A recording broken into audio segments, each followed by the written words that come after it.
Now let's try to add 3 over 4 plus 1 over 5 plus 2 over 3. Solution. As I've said before, we still need the LCM of the denominators.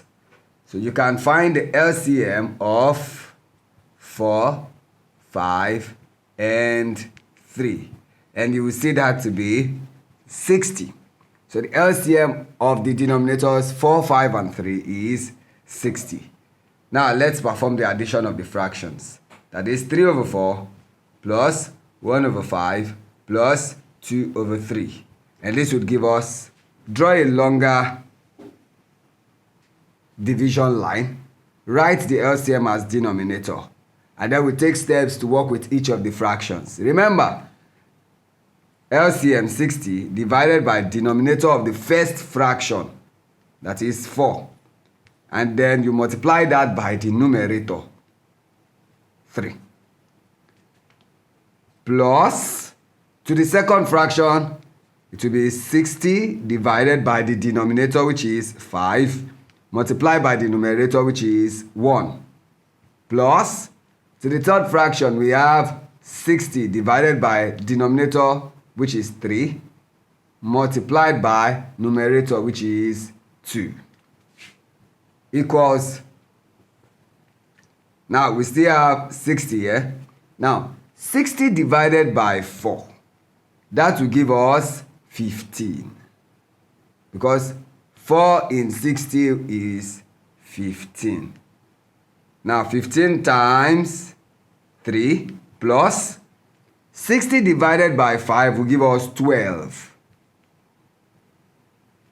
times 1 plus 60 divided by 3 will give us 20 times 2.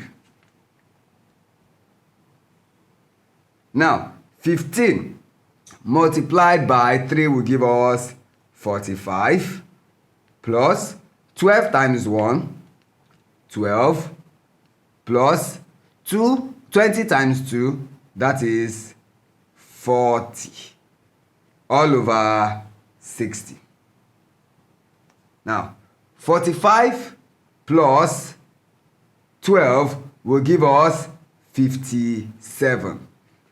57 plus 40 will give us 107. So we have 107 over 60, which we will then convert into mixed fraction. And 60 will go in 107 just once. And that will give us a remainder of 47. So we have 47 over 60. We can then conclude to say 3 over 4 plus 1 over 5 plus 2 over 3 would give us one whole number, 47 over 60. And that is the solution to the problem. Thank you.